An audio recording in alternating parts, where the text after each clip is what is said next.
नमस्कार प्रणाम, मैं मनीषा राज। तो आप लोग देख रहे हैं ईवीपी जोश। तो चलिए आज लोग बिहार में सुनते हैं कि शराबबंदी है, फिर भी कहीं कहीं जिला में जैसे कि सारांश जिला, सिवान जिला में सुन रहे हैं कि कल या परसों 15 लोगों की मौत हो गई। तो आइए कुछ भैया लोग हैं उनसे जानते हैं कि जब शराब बंद है तो ये मौत कहाँ से हो रहा है और कैसे हो रहा है। में फिर नीतीश कुमार को लाना चाहते हैं। बिहार में नीतीश कुमार कभी आवे न करेंगे, उतनी तुरंत पलटी मारते हैं ने अथी लेखा कथी कहता है गिरगिट के तरह। क्या कि नीतीश कुमार जैसे वो पहली बार सरकार बने थे ना, तो वो रामदेव बाबा से भेंट किए थे। तो रामदेव बाबा को बोले कि बाबा से हमरा हर बार सरकार में रहला हमरा की करला पड़त, क्या तू तो योगी है, तो योगा बहुत जाना है। तो रामदेव बाबा बोले थे कि तोरा गिरगिट आसन करेला हो। तो गिरगिट आसन मतलब तुरंत तोरा गिरगिट लेखा रंग बदला हो तो कुर्सी पर सब दिन बैठल लगे, तो वही गिरगिट आसन करते हैं। जब देखते हैं कि हमार कमजोरी अवैत है तो गिरगिट आसन शुरू करते हैं, फिर सरकार पर बैठ जाते हैं। और शराबबंदी इनका कभी नहीं हुआ। सरकार शराबबंदी में काफी बर्बाद हो गई है, आज पूरे बिहार को बर्बाद कर दिया। ऐसा बर्बाद कर दिए कि आप कहीं भी जाके देखिए, हम गारंटी देते हैं कि 5 साल में ये बिहार जो है पंजाब को पीछे छोड़ देगा ड्रग्स माफिया में।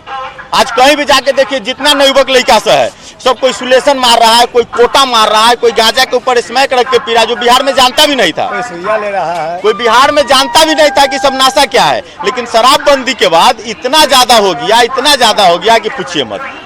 कभी भी इनको एक बार आज से कुछ दिन पहले सब आदमी को नहीं पता होगा, जैसे हम लोग आंख के साथ दिमाग खोल के भी न्यूज देखते हैं, तो नीतीश कुमार के काफी आलोचना हुआ था शराबबंदी के लिए। तो काफी आलोचना हुआ था, तो क्या काम किए थे एक बार कि एक बैजू महतो लालगंज में, वो बेचारा व्यापारी था, सब्जी उब्जी बेचता था। तो व्यापारी था तो उसको कोई दोस्त में कह दिया कि सब्जी कथी बेचे, ये दारू बेच, बहुत बेनिफिट है।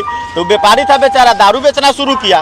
तो व्यापारी जो अच्छा रहता है वो आगे मुँह बढ़वे करता है, तो दारू बेचा, बढ़िया प्रोग्रेस किया। तो वो स्कॉर्पियो से घूमता था, उसको स्पाइक के माध्यम से बुलवा के थाना प्रभारी काउंटर करवा दिया था उसको। और उसके बाद कल लोग किसी सभा में संबोधित कर रहे तो बोल रहे हैं कि देखो शराब माफिया को क्या हो रहा है। तो बेचारा को बैजू महतो के ही मरवा दिए, बैजू महतो के ही मरवा दिए शराब माफिया के रीजन में। लेकिन और किसी को काहे नहीं बढ़वाए। 80% इनका दूसर कास्ट में है, जो शराब का बड़ा दबंग है, बड़ा माफिया है। शराब में किसको विकास हुआ? शराब में विकास हुआ है, जिससे जो लड़का सब सोरल साइकिल से आता था शराब पहुंचाने, अभी उसको R15 और बुलेट से आता है पहुंचाने। विकास हुआ है शराब में, ऐसा नहीं हुआ है। अब उसका घर था साला मरैया के भी 3 तल्ला बिल्डिंग है, टाइल्स मार्बल लगल, उसका विकास हुआ है। प्रशासन विभाग का विकास हुआ है, जो प्रशासन विभाग शराब माफिया से जुड़ा हुआ है उसका काफी विकास हुआ है। जो एनेस्ट है उसका कुछ विकास नहीं हुआ, पेमेंट भर पड़ल है।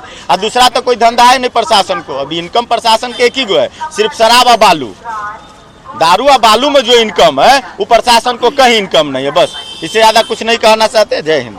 तो इससे तो विकास नेता को भी हो रहा होगा। तो नेता कति हो रहा है। जैसे अब चलिएगा गाय घाट में, ठीक है, गाय घाट जैसे अभी उतरिएगा ना, तो वहाँ प्रशासन के 4-5 गो टुकड़ी रहता है। एगो के काम है कि टेम्पू टोटो से पकड़ के उससे लेना है, एगो के काम है कि रोक क्या फूक रे दारू पी ले चल। अब वो बेचारा बाहर से कर्जा काट के बाहर जाए थे, घर से 2-4 हजार कर्जा लेके प्रदेश जाए थे, और ओकरा दारू पीला में पकड़ के ले गलक। अब ओकरा 2500, 3000, 4000 के फाइन कटलक। अब फिर कर्जा लेके मंगवाब, तब तू जा घर, फिर अगला बार जाइए। तो जैसे गरीब जो है ना वो और गरीब होते जा रहा है। और जो प्रशासनिक विभाग से सरकारी कर्मचारी से मिल के जो रिश्वतखोरी कर रहा है, जो माफियागिरी कर रहा है, वो सब काफी प्रोग्रेस कर रहा है। मौत हुआ 15 लोगों का, उसमें आप क्या बोलेंगे? उसमें तो बरवकत होगा, वो कभी रुकने वाला है। जैसे अब फिर 15 गो से अगर पुर जाएगा 100-150, तब फिर निकलेंगे परेशान यात्रा पड़ी कि कहाँ शराब बिक रहा है देखेंगे। फिर 1-8 महीना पब्लिक को परेशान करेंगे बिहार में, उसके बाद फिर अपन गांजा पी के सुतल रहेंगे।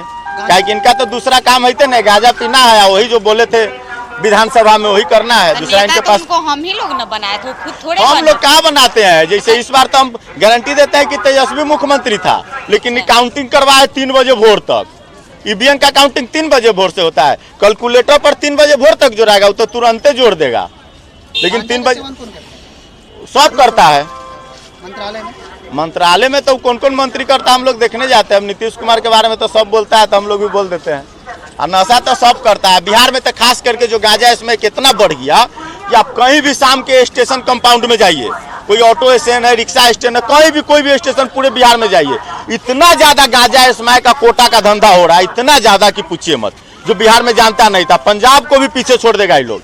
2-4-5 साल में पंजाब को भी भाई जी पीछे छोड़ देगा स्मैक के मामले में, ये कन्फर्म है। हमारी तो पता नहीं मिली, तो भाग गई। हमारा भाई एक एयरफोर्स में नौकरी करने लगा तो कहा कि हमारा मर्द हमनी है, कहीं कि तब तू भाग जाई जैसे काहे काहे भैया हाँ कहा तरी कि वो कह रही कि हम विकलांग विकलांग बड़े कहीं कि पैसा देता नहीं तू सोचता है लड़का से ब्याह कर लो तो कह रही कि नहीं हम यही जे हम रहब कि गरिमा को दे दो हमारी देश से बच्ची है गरिमा को दे दो एक औरत के कारण आप सब लड़कियों को थोड़े बदनाम कर सकते हैं। क्यों पड़िएगा आप सुनिए एक सेकंड हाँ, सुनिए। उसका बात क्या लड़का में गलती नहीं रहता, सिर्फ लड़की में ही गलती रहता क्या? है? ऐसा कभी हुआ है? नहीं। कभी भी एक हाथ से ताली बजता है? एक हाथ से ताली नहीं बजता बजता है। कभी ना कोई चीज माँ बाप को झूठ नहीं बोलना चाहिए। हाँ, तो झूठ नहीं बोलना चाहिए। हाँ। फिर भी कभी भी कोई एक इंसान का गलत नहीं रहता है। जब गलत रहता है दोनों तरफ से रहता है। अब लड़की को ही गलत क्यों ठहराइएगा? कोई तो रीजन होगा। उसका माँ भी तो सिखा रही है कि तुम ये बोलो वो बोलो। अच्छा, तो हाँ। मतलब बस यही के कारण आपको छोड़ के चलते हाँ हैं। हम अभी उसके आपके भाई के साथ हम रहते उसके हैं। पिता से पूछे कि आप किस ट्रेन से चले हैं पटना से रेलगाड़ी से।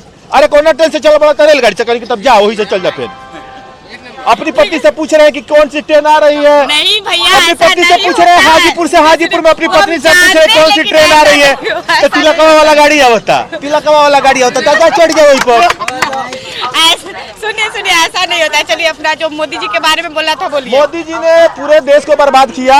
अच्छा, गमों में तस्वीर बना गए यादों के रस्मे से। कुछ कस्में थे, कुछ वादे थे, कुछ जिंदगी के इरादे से।